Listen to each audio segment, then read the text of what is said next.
సుభాష్ చంద్రబోస్ ఒకసారి మనకి కనుమరుగైన తర్వాత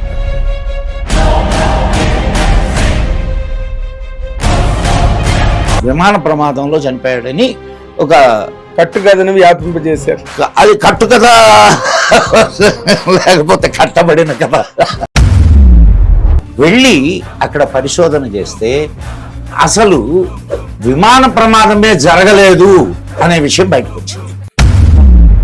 విజయలక్ష్మి పండిట్ గారు ఒక స్టేజ్ మీద ఆయన గురించి చెప్పబోతుంటే జవహర్లాల్ నెహ్రూ గారు చెయ్యి గట్టిగా పట్టుకుని ఆవిడ్ని చెప్పనివ్వలేదని చదివాను సార్. ఎందుకు వై 3 కమిషన్లు వేశారు. ఇది సుభాష్ చంద్రబోస్ డెత్ ఇష్యూ మీద మొదటి 2 కమిషన్లు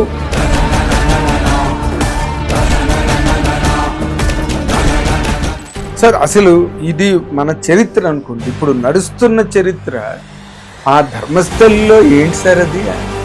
ఇప్పుడు మీరు ఇన్ని శవాలు అని అన్నారు. ఎన్ని శవాలు? చాలా శవాలని కప్పెట్టాను అనే స్టేట్మెంట్ ఇచ్చినప్పుడు ఎక్కడ కప్పెట్టావురా పదం అని చెప్పి ఇమ్మీడియట్ గా పోలీసు తీసుకోవాల్సిన చర్య అది. అవును, ఎందుకు తీసుకోలేదండి? పోలీసులు కూడా భయపడేటటువంటి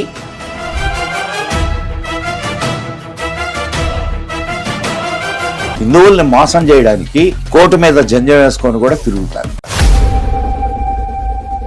అవును, ఇప్పుడు దాని మీద ఈయన పవన్ కళ్యాణ్ గారు ఇది కాదు ఈ జిజియా ట్యాక్స్ ఎన్నేళ్ళ నుంచి కొట్టుకుంటున్నాం సార్. ఎన్నేళ్ళ నుంచి మేము కొట్టుకుంటున్నాం. అంటే హిందువుల దగ్గరికి వచ్చేసరికి నోళ్ళు మోగబోతాయి వీళ్ళకి. అవునండి, దట్ ఈస్ రియల్లీ. మీరు చూసుకోండి, ఒక్కొక్కడు ఒక్కొక్క నరహంతకుడు. తాజ్మహల్ ని ఏం చేయలేదు, అది ప్రపంచ ప్రసిద్ధ కట్టడం, 7వ వింత అని చెప్పి దాన్ని. సార్ మనకు సిగ్గుండాలి సార్. ఓ సమాధి బొమ్మను తీసుకొని వచ్చి ఇంట్లో పెట్టుకుంటారు సార్ ఎవరైనా? ముంతాజ్ బేగం ఎవరు? అంతకుముందు ఒక సైనికాధికారి పెళ్ళాం, వాడిని చంపించి దీన్ని తెచ్చుకున్నాడు. అంబేద్కర్ గారు మనుస్మృతిని ఎందుకు తగలబెట్టాడు? సార్ నేను ఒక్కటే విషయం నేను చెప్తాను సార్.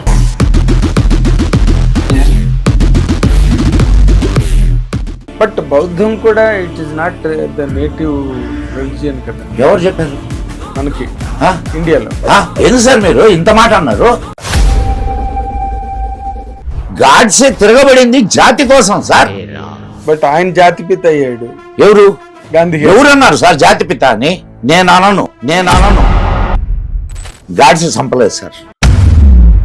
హిట్ టీవీ అభిమాన ప్రేక్షకులకు స్వాగతం. నేను మీ Nagendra Kumar. Welcome to my personal program my special touch.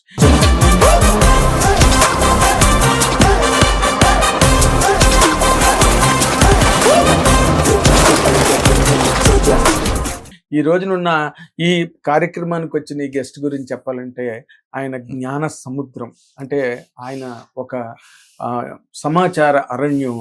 ఎలాంటి సబ్జెక్టు మీదైనా ఆయన అనర్గళంగా మాట్లాడగలరు, నిరాఘాటంగా మాట్లాడగలరు, నిరంతరం మాట్లాడగలరు. ఏ సమాచారం అయినా ఈ ప్రపంచానికి సంబంధించి అసలు కొన్ని మాటలు, కొన్ని విషయాలు ఆయన విప్పి చెప్తున్నప్పుడు గగురుపాటు కలుగుతుంది అనమాట. అలాంటి అంటే చరిత్ర మడుగున, చరిత్ర పొరలలో దాగున్న, లేకపోతే మాటున పడిపోయిన ఎన్నో చారిత్రక విశేషాలకు సంబంధించి ఆయన ఒక పెద్ద భాండాగారం అనమాట. అలాంటి వ్యక్తి ఆయన ఇప్పుడు మనతో పాటు, గుప్తా గారు ఇప్పుడు మనతో పాటు స్టూడియోలో ఉన్నారు. వారిని మీ అందరి తరఫున సాదరంగా నేను ఈ కార్యక్రమానికి ఆహ్వానిస్తున్నాను. సార్ నమస్తే అండి. హిట్ టీవీ ప్రేక్షకులకు, ప్రత్యేకంగా మీకు మదన్ గుప్తా నమస్కారాలు. చెప్పండి సార్. చాలా పొడుగు, ఇప్పుడు భయం వేస్తుంది. అలాగే కాదు, ఎందుకంటే మీ ఇంట్రొడక్షన్ చాలా పొడుగు అయ్యేసరికి సబ్జెక్ట్ నాలెడ్జ్ ఈ రోజున నాలెడ్జ్ ఈజ్ పవర్ అని అన్నట్టుగా నాలెడ్జ్ అన్నది ఎవరిలోని ఉండట్లేదండి. అంటే ఏదో ఫాస్ట్ ఫుడ్ కార్యక్రమం లాగా అప్పటికప్పుడు అంతేగాని ఒక చరిత్ర గురించి మాట్లాడాలన్నా, మనకు తెలియని చరిత్ర అవశేషాలు అవనండి, ఆ రోజున మరుగున పడిపోయి మాటున పడిపోయిన ఎన్నో వ్యవహారాలు. మనం ఇండియన్స్గా ఇక ప్రపంచంలో ఎవరికి లేని ఒక ఇబ్బంది ఏంటంటే, మనకి we get carried away by many falsehoods. Exactly your right sir, exactly your right. And దానికి సంబంధించి ఎవరు చెప్పడానికి కూడా ఈ రోజున నాకు కనిపించింది మీరు ఒక్కరే బాబాయ్ అలా కాదు, ఉన్నారండి, చాలా మంది ఉన్నారు. సార్ కాకపోతే ఏమో భగవంతుడి కృప, నాకు 10 మందికి విషయాన్ని పంచుకునేటటువంటి అవకాశం ఇచ్చాడు అంతే. సార్ నేను ఒక ముఖ్యమైన విషయం అంటే నేను ఎక్కడో చదివిన మాటే అడుగుతున్నాను సార్. సుభాష్ చంద్రబోస్ ఒకసారి మనకి కనుమరుగైన తర్వాత, exactly the exact word you have used, right, కనుమరుగైన తర్వాత, నేను పోయిన తర్వాత నల్ల అదే కనుమరుగైన తర్వాత ఇంకా అద్భుతమైన వర్డ్ ఏంటంటే అదృశ్యమైన తర్వాత వెరీ మా విజయలక్ష్మి పండిట్ గారు ఒక స్టేజ్ మీద ఆయన గురించి అని చెప్పబోతుంటే జవహర్లాల్ నెహ్రూ గారు చెయ్యి గట్టిగా పట్టుకుని ఆవిడ్ని చెప్పనివ్వలేదని నేను చదివాను సార్. ఎందుకు వై? నేను మీకు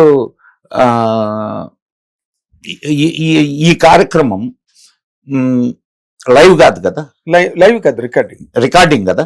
నేను మీకు వెళ్ళగానే అంటే ఇంటికి వెళ్ళగానే నేను మీకు కొన్ని ఫొటోస్ పంపిస్తా. You include in this 100% this one definitely. ఇప్పుడు మాట్లాడదాం. 3 కమిషన్లు వేశారు. ఇది సుభాష్ చంద్రబోస్ డెత్ ఇష్యూ మీద.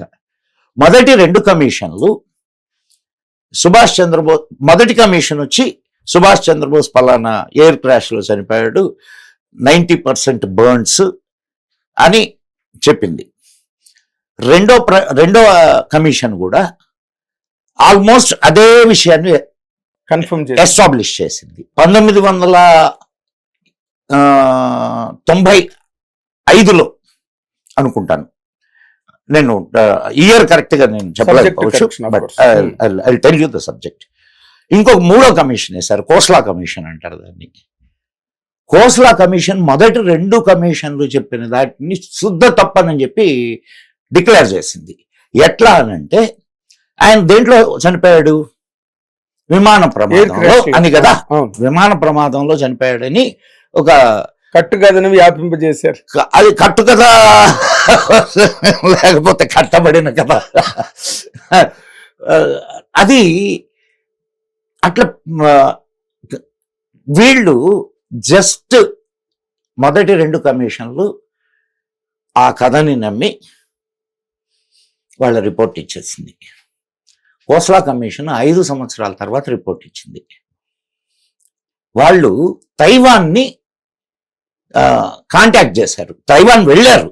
కోస్లా కమిషన్ వెళ్ళి అక్కడ పరిశోధన చేస్తే అసలు విమాన ప్రమాదమే జరగలేదు అనే విషయం బయటకు వచ్చింది. అంటే జరగని విమాన ప్రమాదంలో 90% బర్న్స్ తో సుభాష్ చంద్రబోస్ చనిపోయాడు. Can you believe? అన్బిలీవబుల్ కదా. ఎస్. ఆ తర్వాత ఆయన చాలా చోట్ల కనిపించినట్లు కొన్ని ఆధారాలు ఉన్నాయి. నెహ్రూ డెత్ సమయంలో కూడా ఆయన డెత్ ఫ్యూనరల్లో పాల్గొన్నాడని ఒక ఇది, అవన్నీ అటు ప్రక్కన పెట్టేద్దాం. అంటే వాటికి ప్రూఫ్స్ లేవు, రైట్. అనుజ్ ధర్ అనే ఆయన సుభాష్ చంద్రబోస్ జీవితం మీద మంచి పరిశోధన చేశాడు. మీరు యూట్యూబ్లో కొడితే ఆయన వీడియోస్ కూడా వస్తాయి. అనుజ్ ధర్ అతని పేరు, పుస్తకాలు కూడా రాశాడు. అయోధ్యలో ఒక బాబా, ఆయన పేరు గుమ్నామీ బాబా.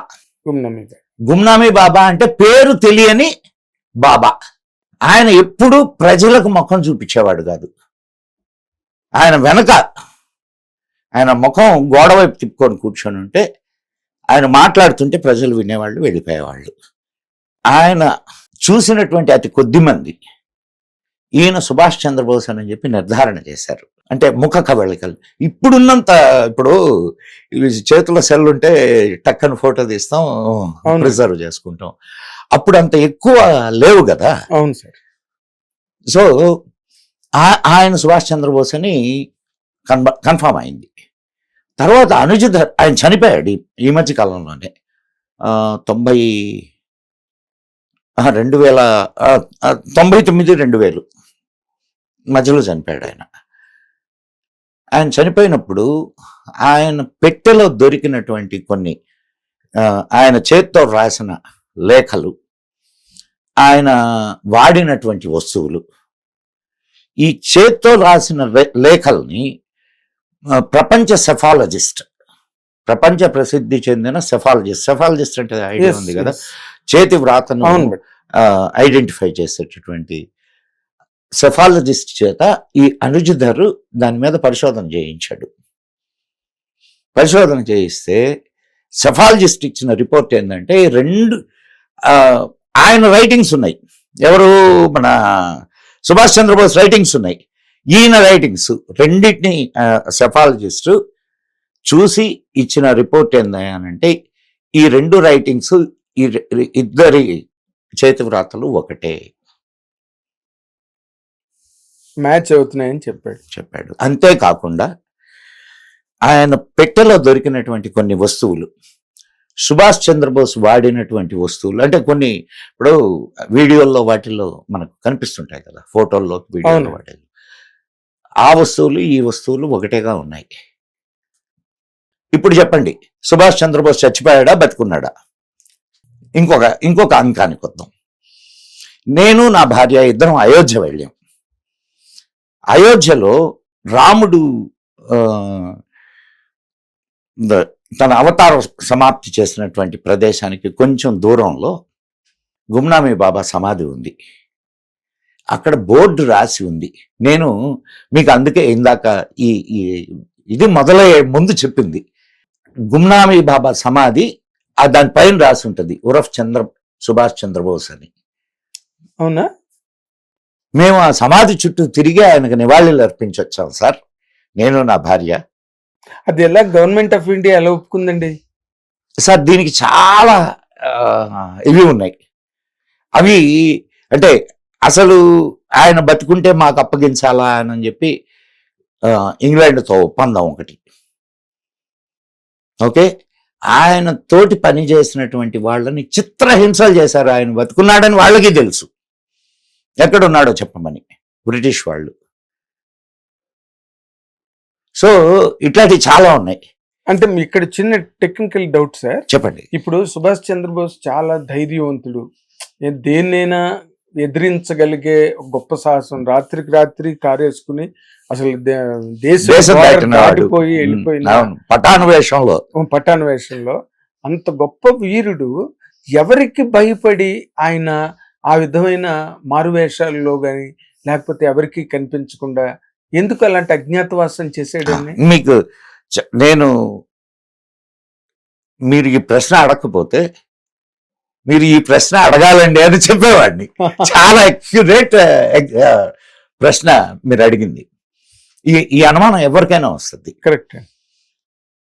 ఆయనకి చిన్నప్పటి నుంచి ఆధ్యాత్మికమైనటువంటి సాధన అంటే చాలా ఇష్టం. నంబర్ 1 ఇది. ఎందుకనంటే ఆయన పూర్వ జీవితం తెలియకుండా మనం ఆయన తర్వాత తీసుకున్నటువంటి స్టెప్ని మనం దాన్ని అర్థం చేసుకోలేం. ఆయన కాలేజీలో ఉన్నప్పటి నుంచి వివేకానందుడి భక్తుడు. సేవ అంటే విపరీతమైనటువంటి ఇది ఉన్నవాడు. వేరే వాళ్ళ ఇళ్లకు పోయి ఆయన ఒక హెచ్చు మధ్య తరగతి కుటుంబీకుడు అండి. ఇది గుర్తుపెట్టుకోండి సార్. హెచ్చు మధ్య తరగతి కుటుంబీకుడు. వాళ్ళ నాన్నగారు లాయర్. ఆయన అంటే కొంత సంపన్న కుటుంబం. ఈయన కాలేజీలో వేస్తే ఈయన పంపించే డబ్బులన్నీ పేదల కోసం ఇచ్చేవాడు. అంతేకాకుండా ఇంటింటికి వెళ్ళి అడుక్కు తిని తీసుకొని వచ్చి పేదలకు పెట్టేవాడు. అంటే అంత కరుణా సముద్రమైనటువంటి హృదయం అయింది, అంత సేవా దృక్పథం కలిగినటువంటి ఆలోచన అయింది. తిరుగుబాటు మనస్తత్వం ఆయనకి వివేకానందుడి వల్ల వచ్చింది. అది ఆధ్యాత్మికమైనటువంటి తిరుగుబాటు. మనం ఆయన్ని తరువాత 1943లో అటు వీళ్ళు ఓడిపోయారు. ఎవరు? జపాన్ ఓడిపోయింది. జపాన్ సరెండర్ అయిపోయింది.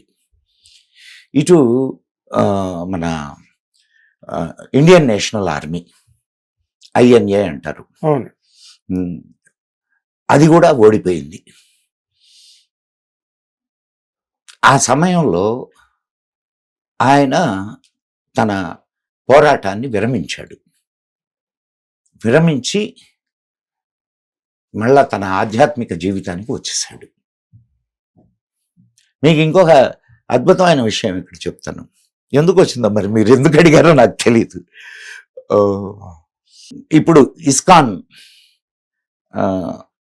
ని స్థాపన చేసిన వాళ్ళు ఉన్నారు కదా, అవునండి. శ్రీల ప్రభుపాద. ఆ, శ్రీల ప్రభుపాద ఈయన ఇద్దరు కాలేజ్ మేట్స్. ఓహో. శ్రీల ప్రభుపాద మధ్యలో ఒకసారి ఈయన్ని హెచ్చరిస్తాడు, నువ్వెందుకు ఇటువైపు వెళ్తున్నావు, మనది ఆధ్యాత్మిక మార్గం కదా, ఆధ్యాత్మిక మార్గంలోనే మనం పోదాం రా నాతోటి అని. కానీ నువ్వు చేసే ప్రయత్నం నువ్వు చేయి, నేను చేసే ప్రయత్నం నేను చేస్తాను అంటాడు. సో అతనికి ఉన్నటువంటి ఆ ఆధ్యాత్మిక తృష్ణ, నేను చేయగలిగినంత చేశాను అని, అయినా సరే నేను ఓడిపోయాను. సో దీని వెనుక ఏదో ఇంకొక నిర్ణయం ఉన్నది, భగవన్ నిర్ణయం అనే స్థితికి వచ్చిన తరువాత ఆయన అక్కడి నుంచి అదృశ్యమైపోయాడు. ఇది అంటే ఇది ఆయన ఎవరు రాయలేదు, ఎవరు చెప్పలేదు సార్. నేను ఆయన పాస్ట్ జీవితాన్ని, అంటే ఆయన పూర్వ జీవితాన్ని అండ్ తర్వాత జరిగినటువంటి సంఘటనల్ని, వీటిని అన్నిటిని బేరీజ్ వేసుకుంటే ఆయన ఈ నిర్ణయం ఎందుకు తీసుకున్నాడు అనే దానికి నాకు ఒక అంటే గవర్నమెంట్ ఆఫ్ ఇండియాకు ఉండే యంత్రాంగం, అడ్మినిస్ట్రేషన్ అనండి, లేకపోతే ఏదైనా స్పెషల్ ఇన్వెస్టిగేషన్స్ టీమ్స్ కానీ, సిట్స్ కానీ, లేకపోతే రకరకాల డిటెక్టివ్ ఏజెన్సీస్ అని, ఎంక్వైరీ కానీ ఇన్ని జరుగుతాయి కదా, వాళ్ళు ఎందుకు లొకేట్ చేయలేపారు, లేదా లొకేట్ చేసినా వదిలేశారా సుభాష్ చంద్రబోస్? లొకేట్ చేయలేదని ఎందుకు అనుకుంటున్నారు? రెండో మాట కరెక్ట్. అంటే దాన్ని గుప్తంగా ఉంచాలి అనుకోని కూడా ఉండొచ్చుగా. ఏదో జరిగింది అది, ఎందుకంటే అది అంత. ఇప్పుడు ఆయన ఈ మధ్య కాలంలో కొన్ని ఆర్చీవ్స్ నుంచి బయటకు వచ్చినాయి. అంటే సీక్రెట్ ఫైల్స్ ఉంటాయి కదా, అవును, సీక్రెట్ ఫైల్స్, నేతాజీకి సంబంధించిన ఫైల్స్ రిలీజ్ చేసింది గవర్నమెంట్. ఇంకా అధ్యయనం జరగాల్సి ఉంది. అదే వీళ్ళు బీజేపీ గవర్నమెంట్ వచ్చిన తర్వాతనే ఆయన వచ్చిన తర్వాతనే ఎర్రకోటలో సుభాష్ చంద్రబోస్ జ్ఞాపకార్థం ఒక ఎగ్జిబిషన్ ని కూడా ఏర్పాటు చేశారు. సర్దార్ వల్లభాయ్ పటేల్ విగ్రహం పెద్ద వచ్చింది పెట్టారు. నేను అంటున్నది ఏంటంటే, ఇంకా సరే అంటే సుభాష్ చంద్రబోస్ విషయం వచ్చింది కాబట్టి మనం ఇంకొక మహనీయుడిని గురించి కూడా మాట్లాడుకుందాం. ఇప్పుడు మనకు రెండవ ప్రధాని ఎవరు సార్? లాల్ బహదూర్ శాస్త్రి. ఆయన హత్యకు సంబంధించినటువంటి సీక్రెట్ ఇప్పుడు దాకా రివీల్ అయిందా? ఆయన బాడీ మీద కత్తిగాట్లు కూడా ఉన్నాయని అంటారు. ఆయన భార్య చెప్పింది. ఆయన భార్య మొత్తుకుంది శవం దగ్గర కూర్చొని, కానీ ఆ ఏమీ వినకుండా, పోస్ట్ మార్టం జరగకుండా శవాన్ని తగలబెట్టారు. సో కొన్ని విషయాలు తెలిసినా బయటకు రావు. అది మరీ సుభాష్ చంద్రబోస్ గారిది మరీ మిస్టీరియస్ గా ఉంది కదండి. ఈ రోజు వరకు కూడా బీజేపీ గవర్నమెంట్ నేను చెప్పింది కాదు కదా సార్. ఇప్పుడు ఖోస్లా కమిషన్ ఇచ్చినటువంటి రిపోర్ట్ ప్రకారం అసలు విమాన ప్రమాదమే జరగలేదు అని ఇచ్చింది. విమాన ప్రమాదమే జరగనప్పుడు ఈయన డెత్ ఎక్కడ సంభవం అవుద్ది? ఆ తర్వాత చాలా కథనాలు వచ్చినాయి. రష్యా వాళ్ళు ఈయన్ని వాళ్ళ క్యాంపుల్లో పెట్టారని, అక్కడే చనిపోయాడని, అదే యుద్ధ ఖైదీగా పట్టుకున్నారని అంతా. ఇప్పుడు నేను చెప్పినటువంటి విషయాలు ఉన్నాయి కదా, అవును, ఇది నా సొంతవి కాదుగా. అవునండి, నా సొంతవి కాదు. అండ్ దాని మీద పరిశోధనలు చేసినటువంటి వాళ్ళవి. కరెక్ట్. గుమ్నామీ బాబా పెట్టెలో దొరికినటువంటి లేఖలు, మన సుభాష్ చంద్రబోస్ లేఖలు ఒకేలా ఉన్నాయి రైటింగ్స్ అని అంటే దాన్ని ఏమని ఎట్లా అర్థం చేసుకుంటారు మీరు? కరెక్ట్ అండి, కరెక్ట్. అండ్ మీరు ఒకసారి గూగుల్లో గుమ్నామీ బాబా అని కొట్టండి. బోడిగుండు ఉంటుంది, కళ్ళద్దాలు, రౌండ్ కళ్ళద్దాలు ఉంటాయి, కొంచెం మీరు సుభాష్ చంద్రబోస్ పోలికలకు చాలా దగ్గర. ఎందుకు అంతకు ముందు ఫోటోలు కూడా సుభాష్ చంద్రబోస్ గారివి చిన్న రౌండ్ గ్లాసెస్ ఉన్న కళ్ళద్దాలు ఉన్నవి, ఆయనకి బాల్డ్ హెడ్ ఉండేది. ఆల్మోస్ట్ ఆ ఫోటోలు రెండు ఒకలాగే ఉంటాయి. ఇప్పుడు ఆయన తర్వాత గుమ్నామీ బాబా కన్నా అసలు ఒరిజినల్ సుభాష్ చంద్రబోస్ గారి ఫోటోలు కూడా అలాగే ఉంటాయి. నేను అందుకే చెప్తుంది, ఈ ఫోటోని దాంతో కంపేర్ చేస్తే కూడా మనం అర్థం చేసుకోవచ్చు. అవునండి, అవును. కానీ ఇప్పుడు మీరు ఇందాకలు ఎత్తిన మాట, లాల్ బహదూర్ శాస్త్రి గారు అక్కడికి వెళ్ళిన తర్వాత తాష్కెంట్ సమావేశానికి వెళ్ళడమే కదా. తాష్కెంట్ సమావేశానికి వెళ్ళిన తర్వాత అక్కడ ఏం జరిగింది అన్నది ఈ రోజుకి చరిత్రలో ఏం లేదు సార్. జరిగింది ఒక అంటే ఒక కుట్ర. దానికి కావలసిన ప్రధానమైనటువంటి ఇదే ఏముంటుంది, ఆయన్ని పరిశీలించిన డాక్టరు లేదా ఆయన్ని పోస్ట్ మార్టం చేస్తే ఆ రిపోర్టు, అంతే కదా. అవునండి, ఈ రెండే కదా. అవును. పోస్ట్ మార్టం చేయడానికి ఒప్పుకోలా, తగలబెట్టేశారు పోస్ట్ మార్టం లేకుండానే. లాల్ బహదూర్ శాస్త్రి భార్య ఆమె, అండ్ దానికి తోడు బాడీ నీలంగా మారి ఉంది అని చెప్పింది. ఆమె పల్లెటూరు ఆవిడ, ఎవరు, లాల్ బహదూర్ శాస్త్రి భార్య పల్లెటూరు ఆవిడ. సపోజ్ విషమిస్తే లేదా పాము గరిస్తే బాడీ ఎట్లా మారుద్దండి? అదే బ్లూ అయిపోతుంది, బ్లూయిష్ అయిపోతుంది. ఆమెకు తెలీదా? పల్లెటూరు ఆవిడ, వాళ్ళకే ఎక్కువ తెలుస్తాయి. అదే చెప్పింది. ఆమె లలితకి ఆన్సు అని చెప్పి ఒక పుస్తకం వచ్చింది. ఓహో, లలితకి ఆన్సు, లలిత కన్నీళ్లు చదవండి, తెలుస్తుంది. బట్ దాన్ని కూడా మట్టి పెట్టేశారండి. ఇదంతా కాంగ్రెస్ హయాంలోనే ఎక్కువ జరిగింది. ఎందుకంటే సరే, మీకు ఇంకొక సందర్భం వచ్చింది, చెప్పాలి కదా. ఇంకొక విషయం చెప్తాను నేనండి. రష్యాలో ఆయన శవాన్ని పరీక్షించినటువంటి డాక్టర్ ఒక కార్ యాక్సిడెంట్ లో చనిపోయాడు. మొత్తం కుటుంబం చనిపోయింది. వాళ్ళలో డాక్టర్ కుటుంబం మొత్తంలో ఒక్క అమ్మాయి, ఆయన కూతురు మిగిలింది. ఆ అమ్మాయికి కూడా కాళ్ళు దెబ్బ తగిలి వికలాంగురాలైంది. ఎందుకు చంపబడింది? అది యాక్సిడెంటా లేకపోతే వాంటెడ్ యాక్సిడెంటా? ఫోర్స్డ్ యాక్సిడెంటా? ఇట్లాంటివి మీకు అనేకం ఉన్నాయి భారత స్వాతంత్రానంతర చరిత్రలో. అదే, అందుకే చాలా ఉన్నాయి. ఇప్పుడు ఇండిపెండెన్స్ వచ్చిన తర్వాత గాంధీ గారు ఆయన ఆల్మోస్ట్ ఆయనది కూడా గ్రిప్ పోయింది కదండి. గాంధీ గారి గ్రిప్ కూడా ఏం ఉన్నట్టుగా ఉందా? ఒకప్పుడు గ్రిప్ ఉందని నేను అనుకోలే గాంధీ గారిది. ఒకప్పుడు కూడా గ్రిప్ గాని ఉంటే మనం క్లియర్ గా మాట్లాడుతున్నాం. సుభాష్ చంద్రబోస్ కాంగ్రెస్ ప్రెసిడెంట్ గా ఎన్నికయ్యాడు, అర్థమవుతున్నది. కాంగ్రెస్ ప్రెసిడెంట్ గా ఎన్నికయ్యాడు. ఎన్నికైన తర్వాత, ఎన్నికకు ముందు ఆయన గాంధీ గారు ఇంకొక ఆయన నిలబెట్టారు. ఆయన నిలబెట్టి గాంధీ గారు అన్న మాట ఏందో తెలుసా? ఆయన ఓటమి నా ఓటమి.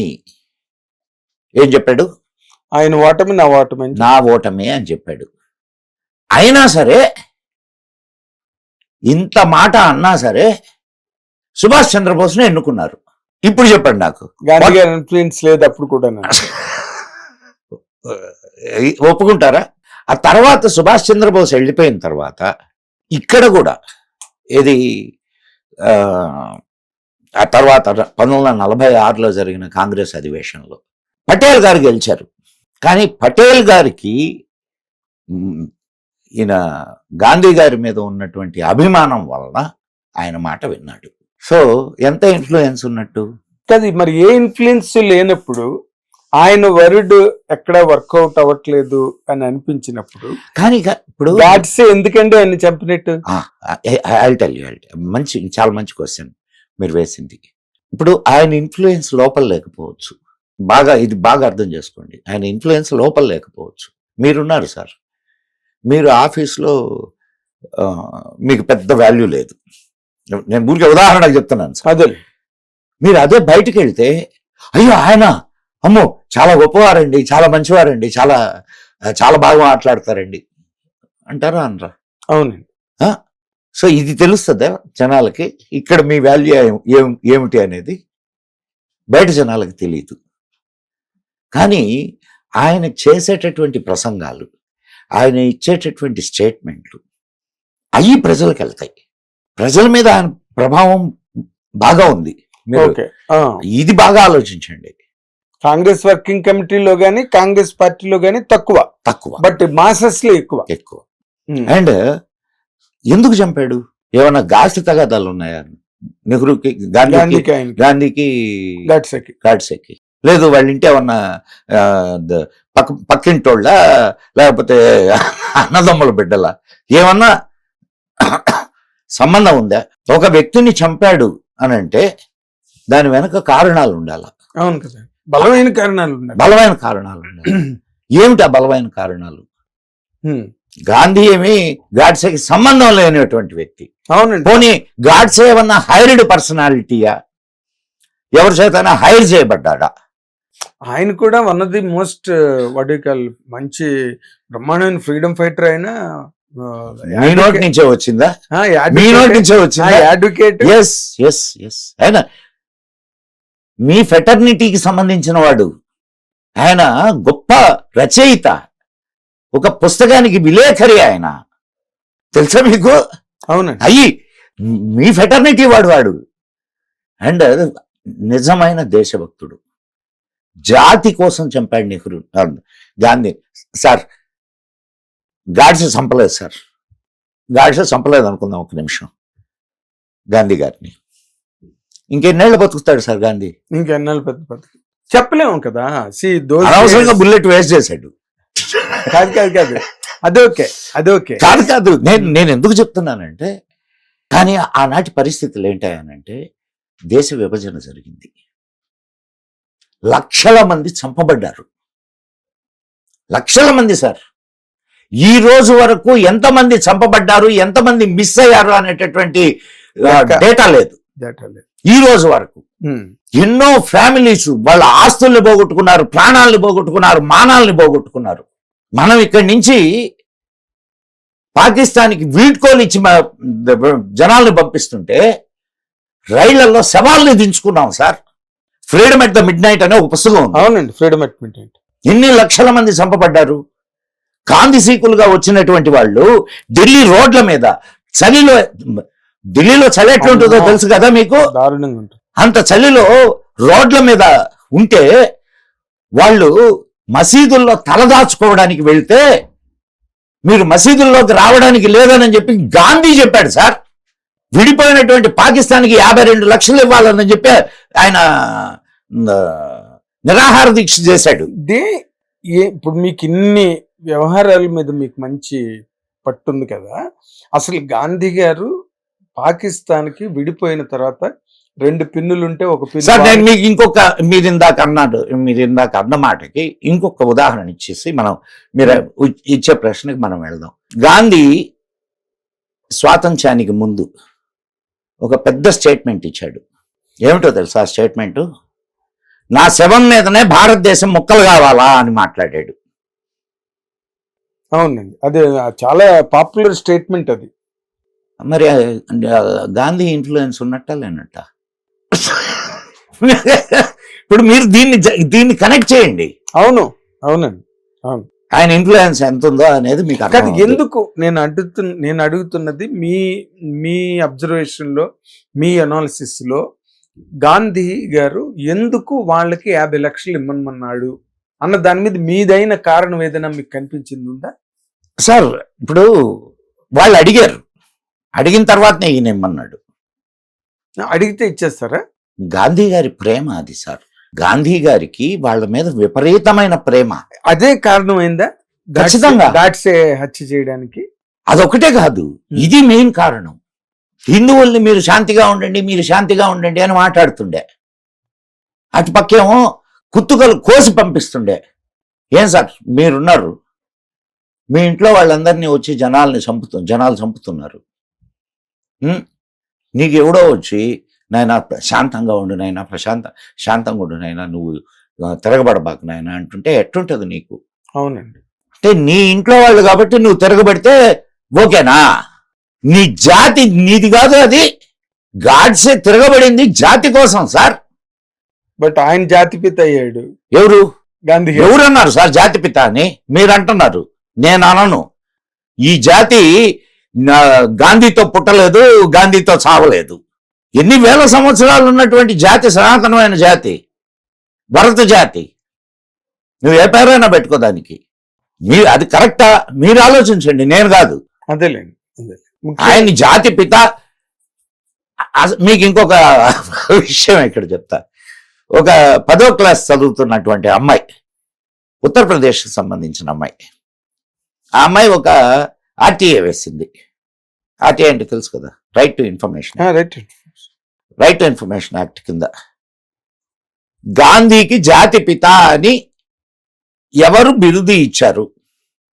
There is no such records. ఎవరు ఇవ్వలేదు సార్. వీళ్ళు చెప్పుకున్నారు జాతిపిత అని.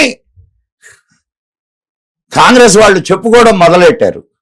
కాంగ్రెస్ వాళ్ళు చెప్పుకుంటున్నారు కదా అని చెప్పి మేము కూడా చెప్పుకోవడం మొదలు. అదే ఇప్పుడు కాంగ్రెస్, ఇప్పుడు గాడ్సే గారు మళ్ళీ ఆయన తాలూకా ఇటీవల రోజుల్లో ఆయన తాలూకా దాన్ని ఏమంటారు, మరణ వాంగ్మూలం. ఎందుకు ఆయన మరణ వాంగ్మూలం ఉంది ఒకటి. అదే అంటున్నా, మరణ వాంగ్మూలం.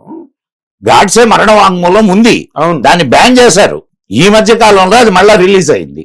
మళ్ళీ వచ్చింది యూట్యూబ్ లో, అన్ని చోట్ల ఉంది, సోషల్ మీడియాలో. అవునండి.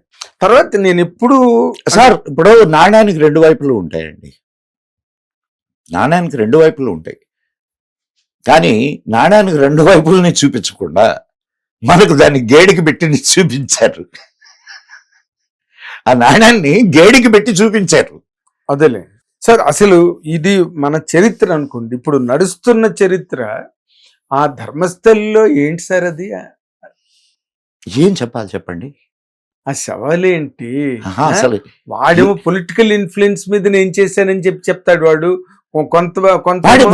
వాడిని టచ్ చేయడానికి కూడా ఎవరికి ధైర్యం లేదు.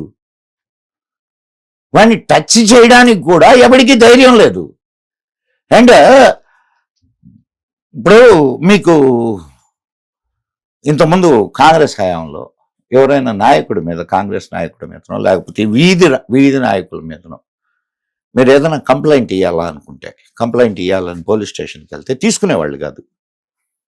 కంప్లైంట్ తీసుకునేవాళ్ళు కాదు సార్. ఇప్పుడు అట్టయింది పరిస్థితి అక్కడ. గవర్నమెంట్ ఎవరిదైనా రానియండి, ఇర్రెస్పెక్టివ్ ఆఫ్ గవర్నమెంట్స్. ఒక పక్క దాన్ని ఖననం చేసినోడు, నేను ఖననం చేశాను, ఇన్ని శవాల్ని ఖననం చేశానని చెప్తున్నాడు వాడు. అండ్ ఎక్కడెక్కడ చేశానో చూపిస్తానని అన్నాడు వాడు. అంటే వీళ్ళు తర్వాత కూడా పోలీసు యంత్రాంగం దానికి స్పందించాల. రికార్డ్ చేసుకున్నాయి, అది బయటకు వచ్చింది వ్యవహారం. ఇప్పుడు ఇట్లాంటి విషయం, సపోజ్ ఇట్లాంటి విషయం ఇక్కడెక్కడో జరిగింది సార్. పోలీస్ వ్యవస్థ ఏం చేయాలా? ఇమ్మీడియట్ గా ఇన్వెస్టిగేట్ చేస్తారు. చేయాలి కదా.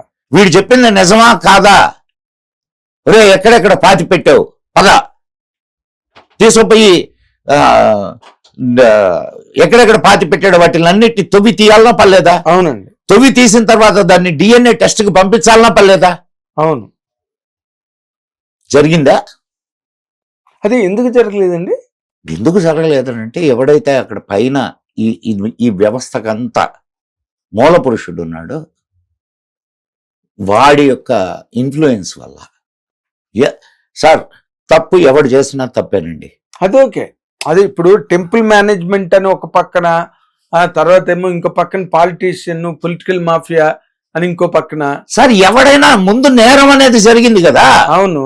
ఒక నేరం అనేది జరిగినప్పుడు పొలిటికల్ మాఫియానా, ఇప్పుడు ఇన్ని జరిగినాయి అన్నా చెప్పారా? ఇప్పటిదాకా ఇన్ని సవాళ్ళు బయటకు వచ్చినాయి అని చెప్పారా?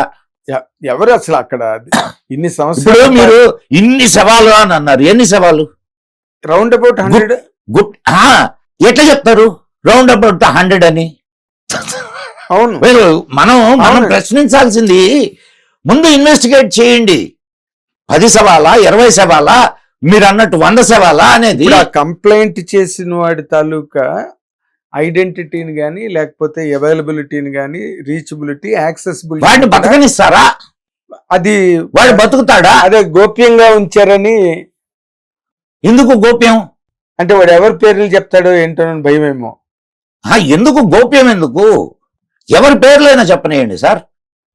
నా పేరు చెప్పాడు, నా పేరు చెప్పినప్పుడు you can come and investigate. కాదు సార్, మీరు ఇన్వెస్టిగేట్ అంటే అసలు వాడు చెప్పడు కదా.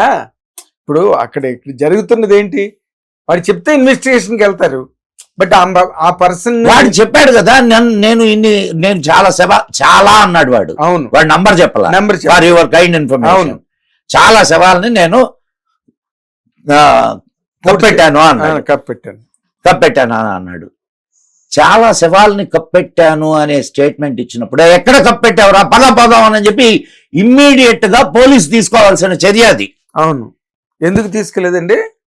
పోలీసులు కూడా భయపడేటటువంటి వ్యక్తులు ఎవరో దీని వెనక ఉన్నారు అని అక్కడ దానికి అర్థమవుతుంది. మీ ఆలోచన పరంగా వాళ్ళు టెంపుల్ అథారిటీయే కావచ్చు, పొలిటికల్ పీపులే కావచ్చు సార్. టెంపుల్ అథారిటీయే పొలిటికల్ పీపుల్ కదా అక్కడ. ఇప్పుడు రెండు ఒకరే. అది ఎప్పుడో 1956 ఎప్పుడు వరకు అసలు అక్కడ పోలీస్ స్టేషనే లేదంట సార్. అక్కడ ధర్మస్థలి ఆ ఏరియాలో నేత్రావతి నది కానీ లేకపోతే ఇవతల కుకే ఇవన్నీ ఉన్న ప్లేస్ లో పోలీస్ స్టేషన్ లేదంట. అవును సార్.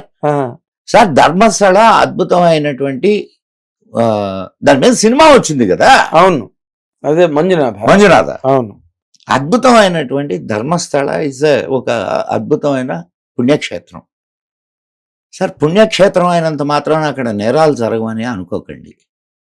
తిరుపతి పుణ్యక్షేత్రం కాదు మనకి. ఎందుకు కదండి, ఎన్ని నేరాలు జరుగుతున్నాయి. అయితే ఇక్కడ ఇట్లా హత్యలు జరుగుతున్నాయో లేదో తెలియదు కానీ ఇది తిరుపతి అన్నది ఆర్థిక నేరాలు విపరీతంగా జరుగుతాయి అక్కడ. అదేలేండి, అదే 24 hours లైవ్ లో ఉండే అది కూడా అంతేనండి. ధర్మస్థలికి అంత లేదు. అయ్యో భలే వాళ్ళే, మీరు వెళ్ళిరండి ఒకసారి తెలుస్తుంది ధర్మస్థల. మేము వెళ్ళొచ్చాం, ఎప్పుడు లైవ్ లోనే ఉంటుంది అది. అది ఇప్పుడు ప్రెసెంట్ జరిగిన దాని ప్రకారం ఇంకా ఇన్వెస్టిగేషన్స్ జరుగుతున్నాయి, ఇంకా తవ్వకాలు జరుగుతున్నాయి, ఏదో దొరుకుతున్నది అంటున్నారు, దొరకలేదు, ఇలాగేదో జరుగుతున్న దానిలో ఇది ఏ రకం తవ్వకాలు జరగలేదు సార్. ఇప్పుడు తీస్తున్నారు కదా సార్ బయటికి. ఎన్ని వచ్చినాయి? అదే ఎన్ని వచ్చినా ముందైతే ప్రాసెస్ హ్యాస్ స్టార్టెడ్. దానికి ఇంత కాలం ఎందుకు? వాడు స్టేట్మెంట్ ఇచ్చిన వారం తర్వాత 10 రోజుల తర్వాత మొదలైంది అంటే ఈ పాటికి ఎన్ని మాయమైపోయి ఉండాలా? ఇది ఈ పాయింట్ రిలవెంట్ పాయింట్. ఇప్పుడు తవ్వుతున్నారు, తవ్విన వాటిల్లో ఎన్ని బయటపడుతున్నాయి? పోనీ ఏమన్నా ఒక్కటన్నా ఇదిగో ఇక్కడ శవం ఉందని బయటకు వచ్చిందా? కొన్ని సైట్స్ లో అసలు లేవంటున్నారు. కొన్ని సైట్స్ లోనే దొరుకుతున్నాయి కదా. డిఎన్ఏ టెస్ట్లు ఏమైనా చేయించారా? ఏదో పంపించామంటున్నారు కదా, టెస్ట్లకి పంపించామంటున్నారుగా సార్. ఎంతవరకు బయటకు వస్తుందో నాకైతే నమ్మకం లేదు. నేను అదే మిమ్మల్ని అడిగిపోతున్నా, నాకైతే నమ్మకం. మీ అనాలిసిస్ లో ఏ రకమైన మలుపు తీసుకోవచ్చు? ఎందుకంటే బికాస్ దీనికి కారణం ఏంటంటే సార్, ఇప్పుడు అది ఒక పుణ్యక్షేత్రానికి, అంటే ఒక హిందూ మతంలో ఒక అత్యంత. సార్ ఒక్క మాట చెప్తానండి, అక్కడ పుణ్యక్షేత్రం అయినంత మాత్రాన అక్కడ తప్పులు జరగవని చెప్పకండి. పుణ్యక్షేత్రం అయితే తప్పులు జరగవా? తప్పు ఏంటిది, ఘోరాలు కదా. ఘోరాలే ఈటీవీలో వచ్చే కాదు సార్. ఇప్పుడు మన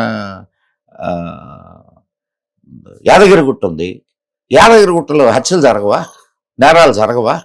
ఇది పెద్ద నేరం. నేను పుణ్యక్షేత్రం అయినంత మాత్రాన నేరాలు జరగవు, ఘోరాలు జరగవు అని అనుకోకండి. ఎందుకంటే అక్కడ ఉండేది కూడా మనుషులే. అఫ్ కోర్స్ అక్కడ అంటే ఇప్పుడు అక్కడ ఉండేటటువంటి వాళ్ళు ఎంత క్రూరులో దీన్ని బట్టి మనకు అర్థం అవుతుంది. నిఘా లేదు, పోలీస్ వ్యవస్థ లేదు. ఎందుకు లేదు సార్? అన్నీ ఉన్నాయి. 16 ఏళ్ల క్రితం సార్ అన్నీ ఉన్నాయి, ఎవరు పట్టించుకోవడం లేదు. దయచేసి ఇది అన్నీ ఉన్నాయి, అన్నీ నిర్వీర్యమై ఉన్నప్పుడు ప్రయోజనం ఏంటి? ఇక్కడ పోలీస్ వ్యవస్థ ఉంది సార్. నా గుళ్ళు అనేకం ధ్వంసం చేశారు. జరగలా ఇక్కడ హైదరాబాద్ లో? ఏం చేస్తుంది పోలీస్ వ్యవస్థ? హైదరాబాద్ ఏంటి, ఆంధ్రప్రదేశ్ లో జరగలా? రామతీర్థం జరగలా? జరిగింది కదా. ఏం చేస్తున్నారు పోలీస్ వ్యవస్థ? పోలీస్ వ్యవస్థ ఎప్పుడూ కూడా పలుకుబడి డబ్బు ఉన్నవాడికి అనుకూలంగా పనిచేస్తుంది పోలీస్ వ్యవస్థ. ఇది ఇప్పుడు ఒకవేళ పోలీసులు కాదన్నా కూడా ఇది వాస్తవమా కాదా? వాస్తవంలో జరుగుతున్నది ఇప్పుడు లేటెస్ట్ జరిగిన సంఘటన అదే కదా చెప్తుంది. మరి పోలీస్ హ్యాస్ నెగ్లెక్టెడ్ అన్న దాని మీదే కదా చెప్తున్నారు. ఇప్పుడు నెగ్లెక్టెడ్ కాదు, నిర్వీర్యమైంది. Negligence is different. నెగ్లిజెన్సీ అంటే ఎట్లుంటదంటే ఇవాళ చేయాల్సింది రేపు చేయడం. అవునండి. నిర్వీర్యం కావడం ఏంటంటే అసలు చేయకపోవడం. డిటీరియేట్ అయిపోయింది. అక్కడ మీకు సార్ అంటే ఇప్పుడు ఇదేమి జరగదు, ఎలా మూసేస్తారండి ఇంత ప్రపంచ వ్యాప్తంగా? సార్ ఇందాక నుంచి మనం చాలా విషయాలు మాట్లాడుకున్నాం. అంటే అప్పుడు ఇప్పుడు సుభాష్ చంద్రబోస్ గారు లేకపోతే ఇంకో కాదు, ఈ దేశపు ప్రధాని, రెండవ ప్రధాని, అతి గొప్ప ప్రధాని అనుకున్నటువంటి చావుకే దిక్కులేదు. ఆఫ్టర్ ఆల్ సామాన్యుల చావు ఎంత ఖరీదైంది? అంతకంటే ఖరీదైందా? ఈ దేశంలో ఇంకా మనం ఏర్పాటు చేసుకోవాల్సినటువంటి వ్యవస్థలు, అంటే సరి చేసుకోవాల్సినటువంటి వ్యవస్థలు చాలా ఉన్నాయి సార్. ఇది ధర్మస్థలి అనేది ఈ రోజున ప్రపంచవ్యాప్తంగా అందరిలోని ఒక రకమైన వణుకు పుట్టించిందండి. వణుకు, దాంట్లో సందేహం ఏమక్కర్లేదు సార్. సందేహం ఏమక్కర్లేదు. ఒక పుణ్యక్షేత్రంలో అలాగే ఎవరు దానికి ఒడిగట్టినది, ఎవరు చేయించారు సార్? ఇప్పుడు ఇంకొక యాంగిల్ నుంచి మాట్లాడుకుందాం. ఆయన ఉన్నారు కదా ఇప్పుడు అక్కడ ఎంపీ, ఏం మాట్లాడాడు సార్? ఆయన కదా టెంపుల్ ట్రస్టీ, వాళ్ళ ఫ్యామిలీయే. అవును. ఏం మాట్లాడాడు? ఏమన్నా స్పందించాడా? అంత కరెక్ట్ మోతాదులో స్పందించినట్టుగా అనిపించలేదండి. దాని అర్థం ఏంటి? అంటే వాళ్ళకి తెలిసే జరిగాయి అంటారు, అవన్నీ తెలియకుండా జరిగినాయి అంటారా? ప్రశ్నకు ప్రశ్న సమాధానం కాకపోవచ్చు, కానీ ప్రశ్నకు ప్రశ్నలోనే సమాధానం ఉంది. అవునా కదా సార్?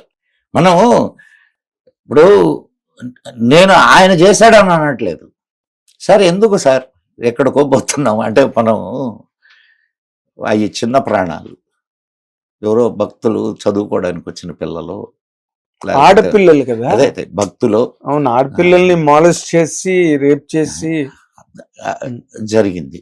నేరం నేను కాదన్నట్ల.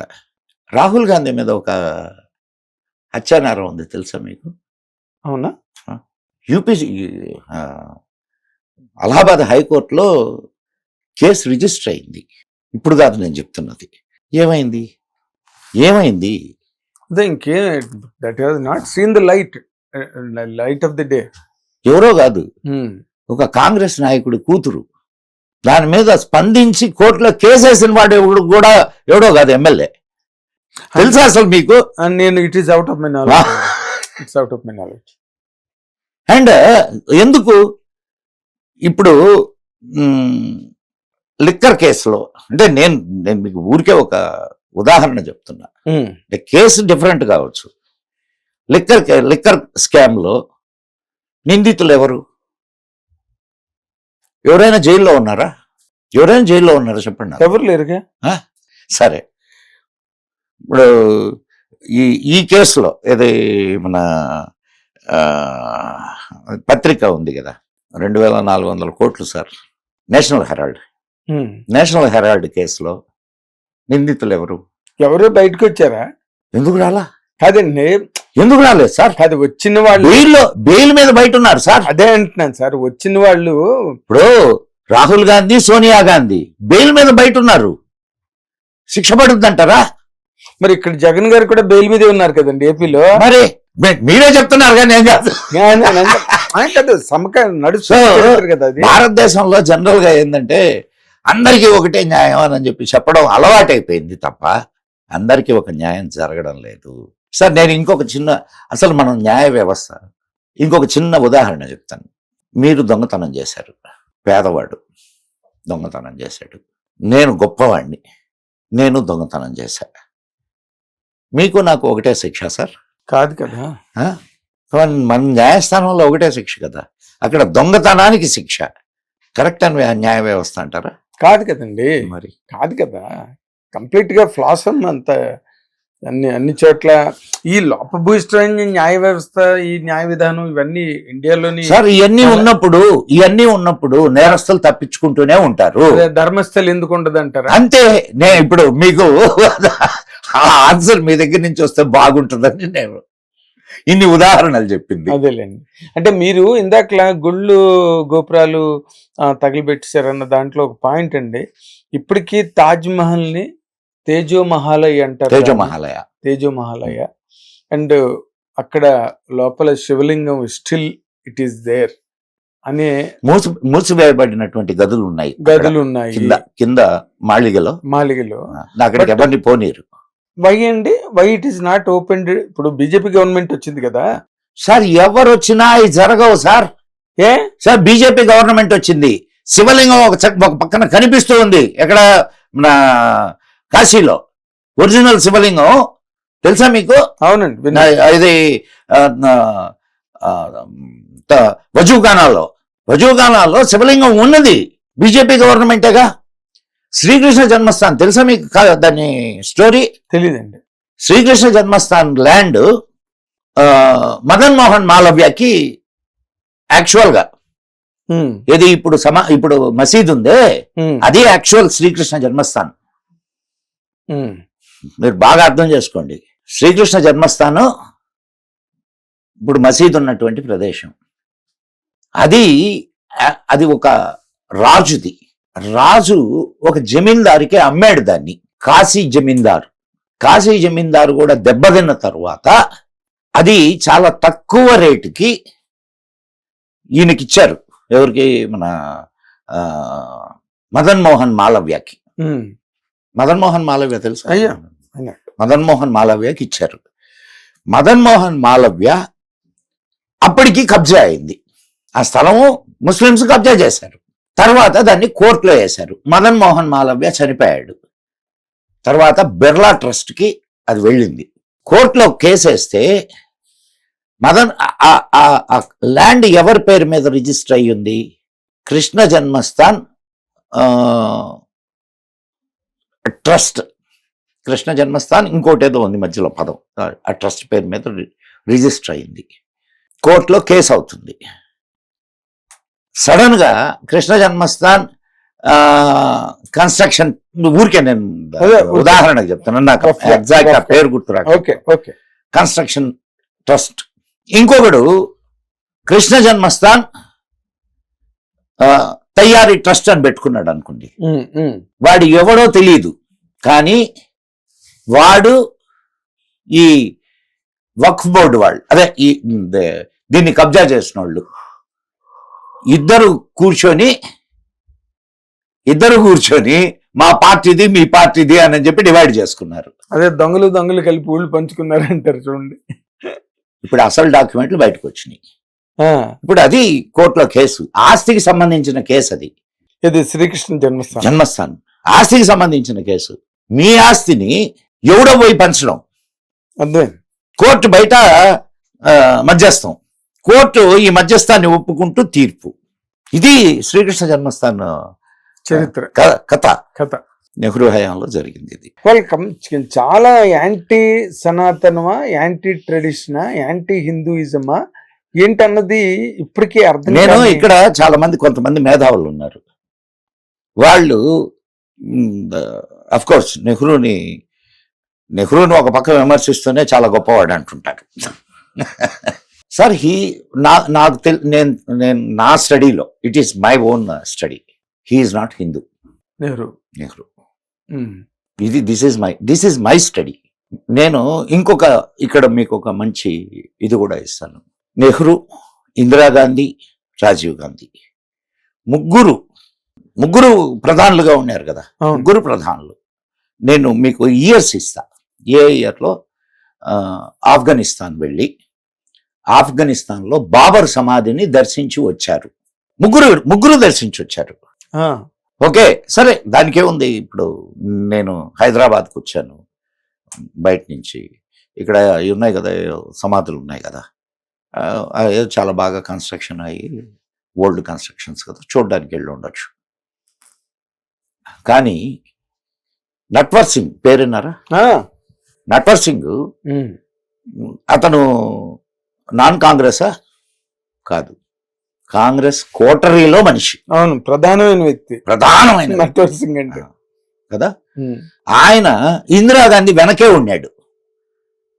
ఏది ఆఫ్ఘనిస్తాన్లో బాబర్ సమాధుల దగ్గరికి వెళ్ళినప్పుడు ఇందిరాగాంధీ అన్న మాటలు ఏందో తెలుసా? ఇన్నాళ్లకు మా పూర్వీకుల సమాధులు చూసేటటువంటి అదృష్టం నాకు కలిగింది. ఈ మాట నట్వర్ సింగ్ తన జీవిత గాథ one life is not enough లో రాసుకున్నాడు. స్టార్ట్లింగ్ ఫ్యాక్ట్స్ అండి ఇవన్నీ.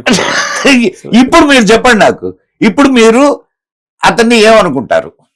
హిందువుల్ని మోసం చేయడానికి కోటు మీద జంజం వేసుకొని కూడా తిరుగుతారు. అదేలే. సో ఇంతకంటే మీకు ఇప్పుడు ఎవరో ఆర్ఎస్ఎస్ వాడు చెప్తే నేను నమ్మను, లేదు బీజేపీ వాడు చెప్తే నేను నువ్వు నమ్మాల్సిన పనిలే, లేదు ఒక అంటే హిందుత్వవాదేవుడైనా చెప్తే.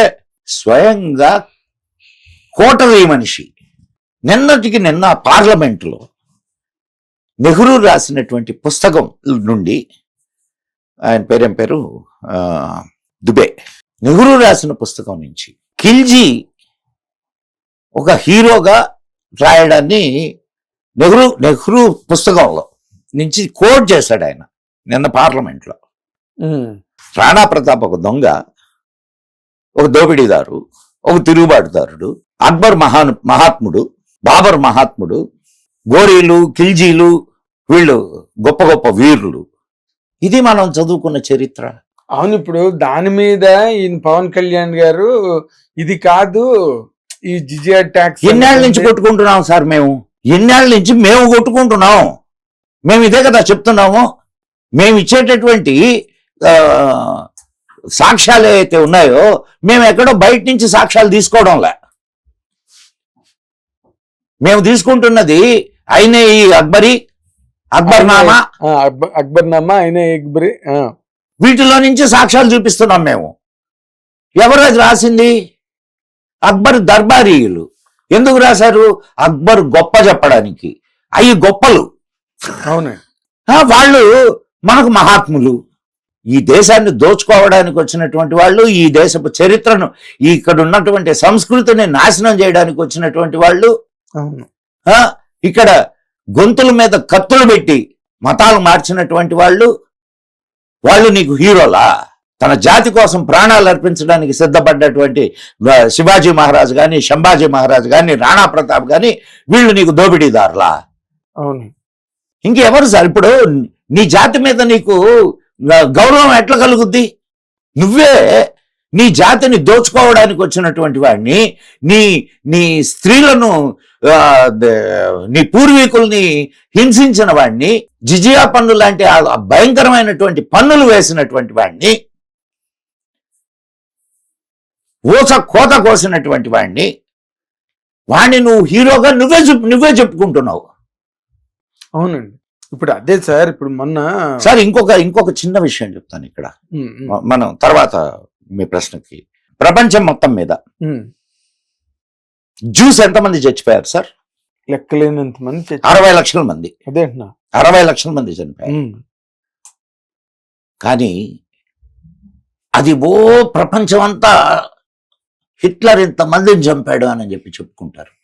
హిట్లరు ఇంతమందిని చంపాడని చెప్పి చెప్పుకుంటున్నారు లేదా? చరిత్ర ఇంకది, అది మారదు కదా. మొఘలులు ఈ దేశంలో అడుగు పెట్టిన తర్వాత నిన్న మొన్నటి దాకా, అంటే మనకు ట్రాన్స్ఫర్ ఆఫ్ పవర్ జరిగిన దాకా, అంటే 1947 ఆగస్టు 15 అవునండి దాకా ఎంతమంది హిందువులు చంపబడ్డారో తెలుసా? లెక్కలున్నాయా మీకు? 40 కోట్ల మంది హిందువులు చంపబడ్డారు. దాని హోలోకాస్ట్ అంటే దీన్ని ఏమనాలా? 60 లక్షల మంది జ్యూస్ చంపబడితే ప్రపంచం అంతా అయ్యయ్యో అని గుండెలు కొట్టుకుంటుంది. 40 కోట్ల మంది హిందువులు చంపబడితే నీకు అసలు చరిత్రలోకి రాలదా? అది చరిత్ర కాదా? హిందువుల ప్రాణాలు కాదా? ఆలోచించండి సార్. అవును, ఎందుకు కాదండి? అసలు పోనీ ఒక్క దేశం వాడైనా రే ఇక్కడ హిందువుల హాలోకాస్ట్ జరిగింది అని చెప్పి ఒక్క చరిత్రకారుడైనా మాట్లాడా? అంటే హిందువుల దగ్గరికి వచ్చేసరికి నోళ్లు మోగబోతాయి వీళ్ళకి. అవునండి, దట్ ఈస్ రియల్లీ. మీరు చూసుకోండి, ఒక్కొక్కడు ఒక్కొక్క నరహంతకుడు. ఈ దేశానికి వచ్చినటువంటి మహమ్మదీయ దండయాత్రులు ఒక్కొక్కడు ఒక్కొక్క నరహంతకుడు. లక్షల మంది ఒక్క ఢిల్లీలోనే 1,00,000 మందిని చంపారు. ఇంక దేశం మొత్తం మీద ఎంతమందిని చంపుకుంటారు ఎన్ని? అసలు అంతే కదా, అన్ని చోట్లకి వ్యాపించారు వాళ్ళు, అన్ని చోట్ల. సార్, బాబరు స్వయంగా చెప్పుకున్నాడు, ఏది నేను హిందువుల తలలతో నేను మీనార్లు నిర్మించాను, 16 మీనార్లు నిర్మించాను అని బాబర్ నామాలో. నేను చెప్పడం లేదు సార్, ఇది అదే ఆయన రాసుకుని బాబర్ నామాలో సిగ్గులేని మన చరిత్రకారులు వాళ్ళు రాసుకున్నవి కూడా మనకి చెప్పడానికి చాలా. ఇవన్నీ మీకు ఇంకొక విషయం చెప్తానండి. పిఎన్ బోక్ పేరు విన్నారా? లేదండి. The great historian. ఆయన లోపల కూడా రానిలా ఇండియన్ హిస్టరీలో ఆయనని దగ్గర కూడా జారనిలా. ఆయన సాక్ష్యాధారాలతో కూడా తేజో మహాలయాన్ని నిరూపించాడు, సాక్ష్యాధారాలతో సహా. పిఎన్ బోక్ అతను వెస్టర్నర్స్ కూడా ఇది నీకు ఎక్కడికో ఎందుకు సార్. ఇంకొక చిన్న విషయం చెప్తాను వచ్చినాయి కాబట్టి. ఢిల్లీలో మెహర్గంజ్ అని ఉంది. మెహర్గంజ్లో ఇనుప స్తంభం ఉంటది, తుప్పు బట్టని ఇనుప స్తంభం. దాని పక్కనే ఇంకొకటి కుతుబ్ మీనార్ ఉంటది, తెలుసు కదా. మీరు ఒక్కసారి వెళ్ళి రండి ఆ ప్రదేశానికి. ఆ ఇనుప స్తంభం ఉన్నటువంటి చుట్టుపక్కల అదే కాంప్లెక్స్ కి కొంచెం అటు ఇటుగా ఈ కుతుబ్ మీనార్ ఉంటుంది. ఎన్ని హిందువుల చిహ్నాలు కనిపిస్తాయో చూడండి. దేవతా విగ్రహాలు పగలగొట్టబడినవి. అండ్ దాన్ని విజయ స్తంభం అంటారు, ఇది ఆ ఇనుప స్తంభాన్ని. ఓకే, ఎంత భయంకరమైన ధ్వంసం జరిగిందో మీకు అక్కడ కనిపిస్తుంది. అండ్ ఈ కుతుబ్ మీనార్ ఏదైతే ఉందో అది కూడా హిందువులు కట్టించిందే. దాని మీద ఈ ఉర్దూలో ఇవి రాసి దానికి అతికిచ్చారు, అంటే చిక్కిచ్చి అతికిచ్చారు. అది ఎందుకు కట్టారు అంత పెద్ద మీనారు? కుతుబ్ మీనారు ఎందుకు కట్టారు? అసలు ఆ ఏరియా పేరేందో తెలుసా? మెహర్గంజ్. మిహిరాచార్యుడి పేరు మీద వచ్చింది అది. మిహిరాచార్యుడు తెలుసు కదా, మిహిరుడు, వరాహమిహిరుడు. Exactly right. అది వేదశాల, వేదశాల. కుతుబ్ మీనార్ అంత పొడుగును కట్టిస్తారంటే నక్షత్రాలను అబ్జర్వ్ చేయడానికి పైకి పోయి కూర్చునేవాళ్ళు. అదే స్కైలోకి ఇలాగ ప్రొజెక్ట్ అయి ఉంటుంది కదా, అది ఎంత టాలర్ స్ట్రక్చర్ కదా అది. ఎప్పుడుకి ఈ జాతి అన్నిటినీ అర్థం చేసుకుంటది, తన చరిత్రను తను తెలుసుకుంటది. ఇప్పుడు అదే సార్, ఇప్పుడు తాజ్మహల్ ని ఏం చేయలేదు, అది ప్రపంచ ప్రసిద్ధ కట్టడం, 7వ వింత అని చెప్పి దాన్ని. సార్ మనకు సిగ్గుండాలి సార్. మన వాళ్ళు తాజ్మహల్ బొమ్మల్ని తెచ్చి ఇంట్లో పెట్టుకుంటారు. అవును, మన వాళ్ళు ఏమనాలా, తీసుకొచ్చి దాన్ని ఏమంటారు, ఓ సమాధి బొమ్మను తీసుకొని వచ్చి ఇంట్లో పెట్టుకుంటారు సార్ ఎవరైనా. అదే సార్, నిజమే, అది చాలా సీరియస్ గా ఆలోచించాల్సిన విషయం. అండ్ ఇంకొకటి, వీళ్ళందరూ చెప్పేది ఏంటంటే, అబ్బా ఇప్పుడు తాజ్మహల్ ని కట్టించింది ఎవరు? షాజహాన్ ప్రేమకు అది చిహ్నం అని, అమర ప్రేమకు చిహ్నం. ఎవరికి అది కట్టించింది? ముంతాజ్ బేగం ఎవరు? అంతకుముందు ఒక సైనికాధికారి పెళ్ళాం, వాడిని చంపించి దీన్ని తెచ్చుకున్నాడు. ఓకే, కానీ అది అప్పుడు అంతా లీగల్ కదా. అది ఒక్కటి. ఇంకొక సంగతి చెప్తానండి, ఇంకా దౌర్భాగ్యకరమైన సంగతి. అది ఎక్కడో దాదాపు 100 కిలోమీటర్లకు అవతల చచ్చింది. ఎవరు? ఈ ముంతాజ్ బేగం. చస్తే అక్కడే దాన్ని ఖననం చేస్తున్నారు. తాజ్ మహల్ షాజహాన్ హ్యాండ్ ఓవర్ చేసుకున్న తర్వాత అక్కడ ఉండే శవాన్ని తవ్విచ్చి తీసుకొచ్చి ఇక్కడ పెట్టారు 6 నెలల తర్వాత. హృదయ విదారకం. దాన్ని ప్రేమకు చిహ్నం, మళ్ళా దాని మీద కవితలు.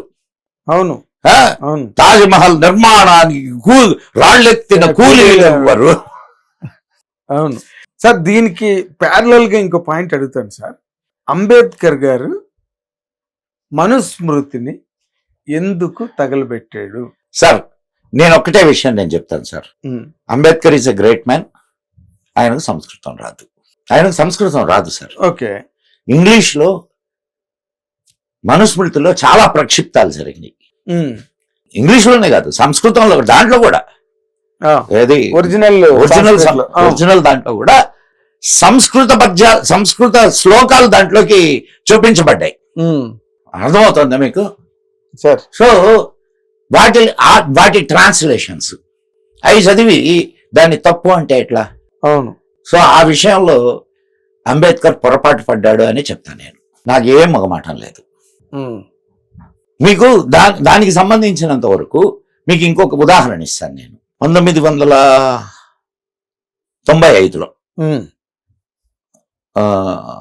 జైపూర్ హైకోర్టులో ఒక అదే లాయర్స్ బెంచ్ ఉంటుంది కదా, లాయర్స్ అసోసియేషన్ ఒక నిర్ణయం తీసుకుంది. బార్ అసోసియేషన్ అఫ్ కోర్స్ ఎంత బారుకుంటుందో తెలియదు. ఒక నిర్ణయం తీసుకుంది.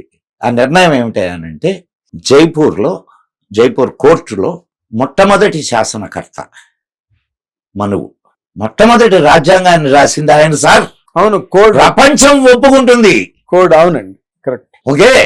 మొట్టమొదటి రాజ్యాంగకర్త ఆయన. కాబట్టి ఆయన శిలా విగ్రహం ఇక్కడ ఉండాలి అని బార్ అసోసియేషన్ నిర్ణయం తీసుకుంది.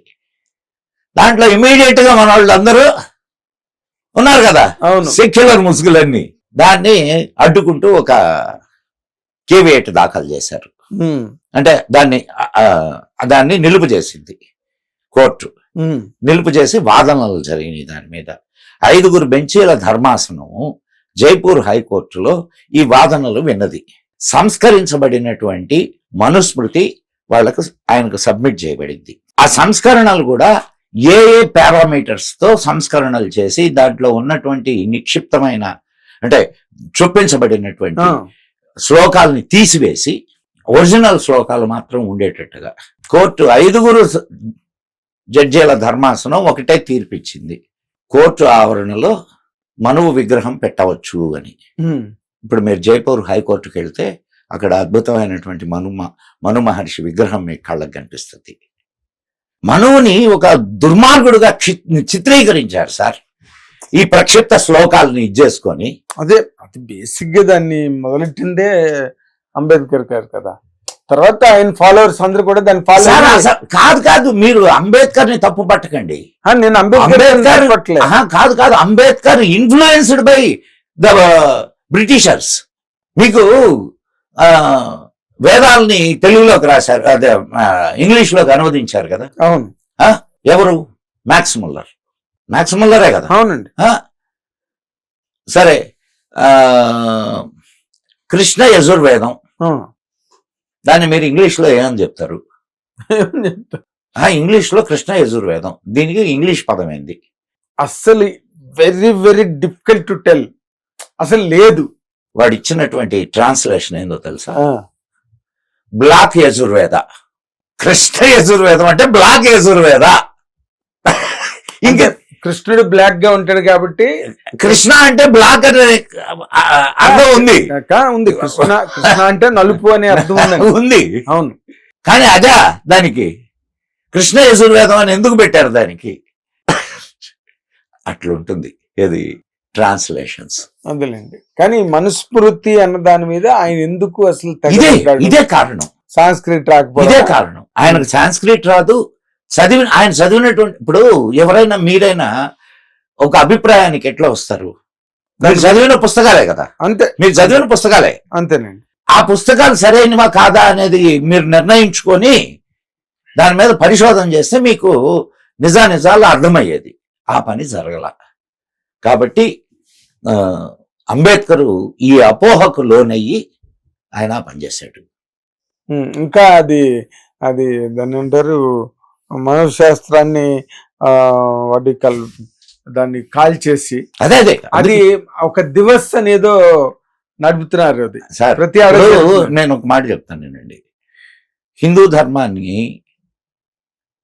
తెలిసి కొంతమంది ద్రోహం చేస్తే తెలియక కొంతమంది ద్రోహం చేశారు హిందూ ధర్మానికి. ఆయన అంబేద్కర్ ఎంత గొప్పవాడు అంటే he don't want to go in to the foreign religions like Christianity and Islam. But బౌద్ధం కూడా it is not the native religion కదండి. ఎవరు చెప్పారు మనకి ఇండియాలో? ఎందుకు సార్ మీరు ఇంత మాట అన్నారు? సార్ మన ధర్మం సార్ బౌద్ధం మన ధర్మాల్లో నుంచి వచ్చింది సార్. అది సరే, వేద ధర్మంలో నుంచి వచ్చింది. వేద ధర్మాన్ని బుద్ధుడు అడాప్ట్ చేసి నేను దాన్ని కాదంటలే సార్. బట్ మనకి హిందూయిజం ఉన్నది ఇక్కడ ఈ దేశంలో. హిందూయిజం ఉన్నప్పుడు ఇప్పుడు Buddhism again sir. Buddhism is a religion. Hinduism is not religion. It's walk of life. It's a dharma. It's a ధర్మ. సో హిందూయిజం ఉండగా అని అనుకోవద్దు. అంటే హిందువులే బౌద్ధులుగా మారారు. హిందువులే బౌద్ధులుగా మారారు. ఇక్కడ పాయింట్ ఇక్కడ మీరు ఇంకొక విషయాన్ని బాగా గుర్తించండి. మీకు ఇప్పుడు అర్థం అవుద్ది. వైష్ణవులు ఉన్నారా ఇక్కడ? అవును అవును. శైవులు ఉన్నారా? ఉన్నారు. గాణాపత్యులు ఉన్నారా? శాక్తేయులు ఉన్నారా? సౌరులు ఉన్నారా? వీళ్ళు కాకుండా జైనులు ఉన్నారా? సిక్కులు ఉన్నారా? వాళ్లతో పాటు బౌద్ధులు కూడా ఉన్నారు. ఇవన్నీ కూడా హిందూ ధర్మంలో నుంచి వచ్చినటువంటి, ఇప్పుడు హిందూ ధర్మం అనేటటువంటి అద్భుత వృక్షానికి ఇవన్నీ కొమ్మలు. ఆఫ్ కోర్స్ నేను దాన్ని కాదంటలేదు. సో అటువంటిప్పుడు మనం బౌద్ధాన్ని నిరసించాల్సిన అవసరం లేదు. నిరసించమని చెప్పాలి. అలాంటప్పుడు మనుస్మృతిని కూడా కాల్చకూడదు కదా అంటున్నాను. నేను అదే అంటున్నది. ఆయన ఆ మతాల్ని తీసుకోకుండా ఏది పాషండ మతాల్ని తీసుకోకుండా ఆయన బౌద్ధాన్ని ఎందుకు స్వీకరించాడు అని అంటే ఆయన క్లియర్ గా చెప్పాడు. ఏమని చెప్పాడో తెలుసా? ఎప్పుడైతే ఆ మతాల్లోకి వెళ్తారో వాళ్ళు ఈ దేశానికి ద్రోహం చేస్తారు అని. అదేలేండి. అంటే ఆయన దేశభక్తిని ఎస్ మీరు అన్నది ఏందంటే ఇప్పుడు సార్ మనలో లోపాలు లేవని చెప్పట్లేదు సార్ నేను. అయితే ఇంకొక అద్భుతమైన గుణం కూడా ఉంది మనకి. ఏందనంటే ఇది లోపం అని తెలిసినప్పుడు సరిదిద్దుకునే గుణం. ఇది బాగా ఇప్పుడు బాల్య వివాహాలు ఉన్నాయా ఈ దేశంలో? అయ్యో అసలు దానికేం లోటు, దానికేం కాదు బాల్య వివాహాలకి. రైట్, బాల్య వివాహాలు ఉన్నాయి కదా. అవునండి. సతీ సహగమనాలు ఉన్నాయి. నేను లేవని చెప్పను, కానీ చాలా తక్కువ సతీ సహగమనాలు. అది వేరే టాపిక్. అది వేరే. ఇప్పుడు రాజరామ్మోహన్ రాయ్ గారు వాళ్ళందరూ వచ్చిన తర్వాత కదా సతీ అనేది కొంతవరకు అబాలిష్ అవ్వడం గట్రా జరిగింది. కొంతవరకు అసలు జరిగితేనే కదా. వద్దులే, నేను ఇప్పుడు మళ్ళా కెలికారు అనవసరంగా. చెప్పాలి. Who is Raja Rammohan Roy? Then who stood by who is Raja Rammohan Roy? Raja Rammohan Roy is a British agent. కలకత్తాలో బ్రిటిష్ వాళ్ళ దగ్గర పని చేస్తున్నటువంటి ఒక ఎంప్లాయీ. ఇక్కడ మెకాలే విద్యను ప్రవేశపెట్టడానికి ప్రధాన కారకుడు రాజా రామ్మోహన్ రాయ్. ఇప్పుడు 1928. అండ్ రైట్, మనం ఇప్పుడు అసలు విషయానికి వద్దాం. ఏది సతీ సహగమనం. మొత్తం భారతదేశం మొత్తం మీద ఎన్ని సతీ సహగమనాలు జరిగినాయో ఏమన్నా రికార్డు ఉందా? ఏముంది? ఏమీ లేదు. మరి లేకుండా ఎట్లా చెప్తున్నారు మీరు ఇది భయంకరమైంది అని? ఉన్నాయి. నేను ఇస్తా రికార్డు మీకు, for your kind information. Okay. ఎక్కడ ఉన్నాయంటే అక్కడక్కడ కొన్ని సంఘటనలు జరిగినాయి. మొత్తం భారతదేశం మొత్తం మీద క్యాలిక్యులేట్ చేస్తే 40 సంఘటనలు వెలుగులోకి వచ్చినాయి. సతీ సహగమనం. అవి కూడా బలవంతంగా జరిగినాయి కాదు, వాళ్ళు స్వచ్ఛందంగా చేసినవి. వాళ్ళకి గుళ్ళు కూడా ఉన్నాయి. వాళ్ళని దేవతగా పూజిస్తారు. తెలుసా మీకు? ఇది తెలుసా? ఇది తెలియదు. చదివాను, ఐ రెడ్ ఇట్. కదా. మన ఆంధ్రాలో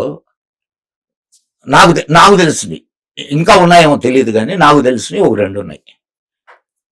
ఎప్పుడైనా విన్నారా? లేదండి. లేదు. సరే, వెంగమాంబ అనే పేరు విన్నారా?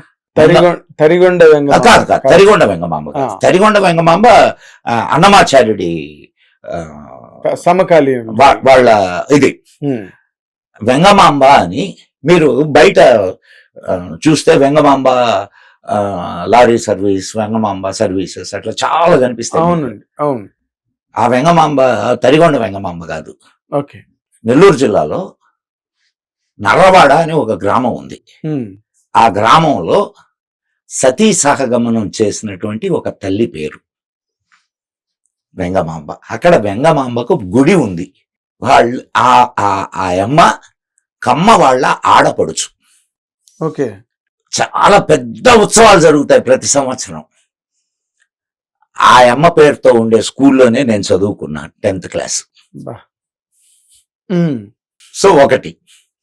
తర్వాత నెల్లూరులో మా తాతగారింటి ఎదురుగానే పేరంటాళ్ళమ్మ టెంపుల్ అని ఉంది.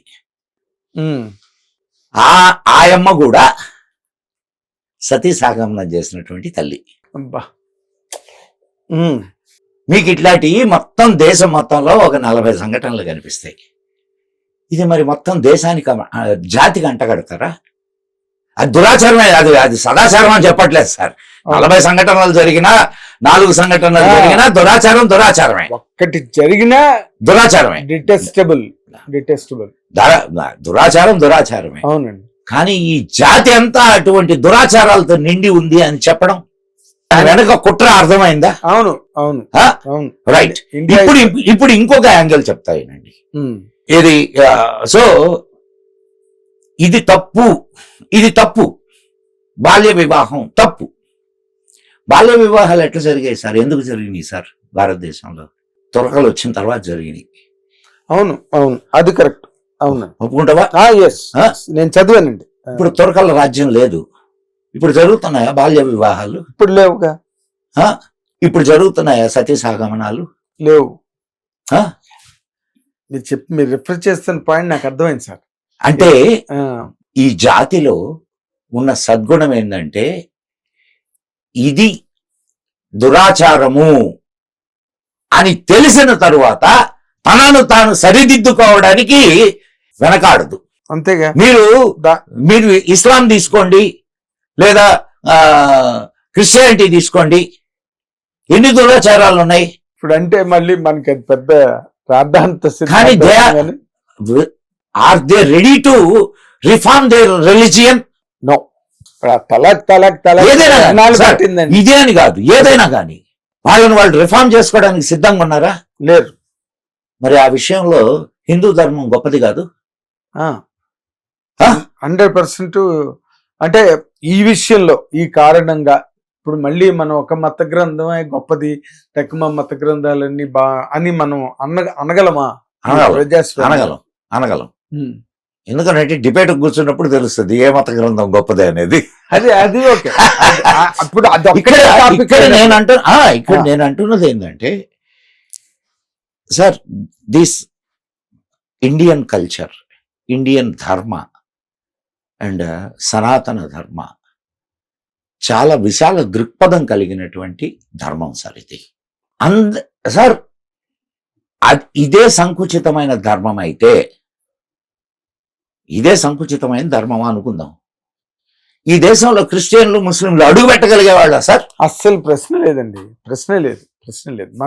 మన వాళ్ళది చాలా లిబరల్ మైండ్, చాలా లిబరల్ లివింగ్, ఇవన్నీ వాటి వల్లే they could really make an entry in to the country. And not the only entry in the country, they rule the country. They are వాళ్ళు వ్యాపిస్తున్నారు. అవును.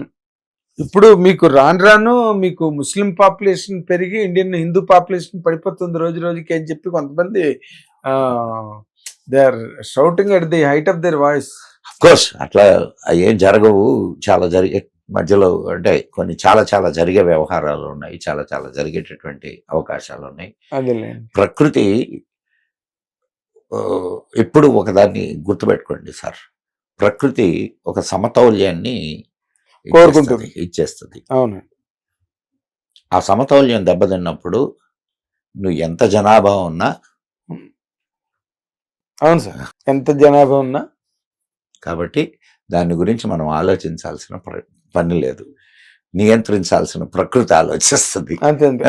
వాళ్ళు అతను చెప్పినట్టు అదే మీరు పర్ఫెక్ట్ పాయింట్నే రెఫర్ చేశారు.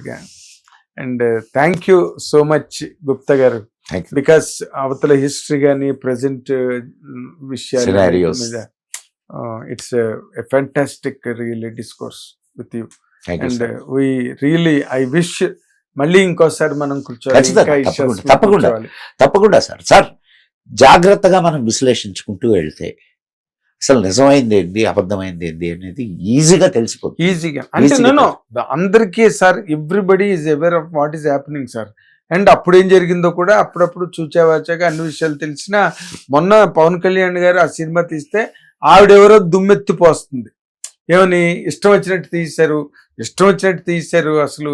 అప్పుడు సార్ మొన్న నేను వేరే ఒక స్టూడియోకి వెళ్తే ఆ స్టూడియోలో ఉండే కుర్రాళ్ళు అంటున్నారు, సార్ మీరు ఆ సినిమా చూసారా అని. ఇది హరిహర వీరమల్లు చూసారా? లేదయ్యా చూడలేదా. సార్ మీరు ఏ విషయాలు అయితే చెప్తున్నారో అయ్యే విషయాలు ఆ సినిమాలో ఉన్నాయి సార్, అంతా మిమ్మల్ని కాపీ చేసినట్టున్నారు సార్ అని. అంటే అయ్యి నేను నన్ను కాపీ చేసినవి కదయ్యా, అయ్యి నిజాలు, తెలిసినటువంటి నిజాలు. కాకపోతే మేము ముందు నుంచి చెప్తూ వస్తున్నాం, అవి ఎవరు వినలేదు. అందుకే ఆయన దానికి ఒక కథారూపాన్ని కల్పించాడు, చెప్పాడు. కాబట్టి అది బాగా ప్రచారం అయింది. మేము కోరుకునేది కూడా అదే ఆయన చేశాడు, తప్పే ఉందయ్యా అని అన్నా. Really great, sir, for all your liberal mind and a wider understanding about things, about the history and the the present contemporary issues and everything. We wish, sir, మళ్ళీ ఇంకోసారి తప్పకుండా. Thank you. నమస్తే సార్. ఇది గుప్తా తారక్. జై హింద్, జై మా భారతి. జయ ఆయన విజ్ఞాన సరస్సు ఇది. మళ్ళీ ఇంకోసారి గుప్తా గారితో కూర్చుని మరిన్ని విషయాలు చర్చిద్దాం. అంతవరకు watch and enjoy hit TV. Thank you. Hit TV app, ఇందులో short news, live news, entertainment shows, movies, digital magazines తో పాటు మీ జిల్లా వార్తలను కూడా ఫ్రీగా చూడొచ్చు. ఇంకెందుకు ఆలస్యం, వెంటనే హిట్ టీవీ యాప్ ని డౌన్లోడ్ చేసుకుని ఫ్రీగా ఎంటర్టైన్మెంట్ పొందండి. Hit TV app. Hit TV app. Please download hit TV app. Hit TV app ని ఫ్రీగా డౌన్లోడ్ చేసుకుని ఎంజాయ్ చేయండి. మీకు నచ్చిన ఎంటర్టైన్మెంట్ కోసం హిట్ టీవీ యాప్ ని ఫ్రీగా డౌన్లోడ్ చేసుకుని ఎంజాయ్ చేయండి. హిట్ టీవీ యాప్ ని డౌన్లోడ్ చేసుకుని ఆస్వాదించండి, ఆశీర్వదించండి. ఇంతమంది సెలబ్రిటీలు హిట్ టీవీ యాప్ ని డౌన్లోడ్ చేసుకోండి అని చెప్తున్నారంటే ఎంత మంచి యాప్ ఆలోచించండి. అమెరికాలో చదవాలనుకునే వాళ్ళకి విశ్వసనీయమైన పేరు మన శౌర్య కన్సల్టెన్సీ. UK లో 1 year masters, UK లో 1 year masters, 2 years work permit up to 5 years visa. Contact Saurya Consultancy. Contact 89851 89851.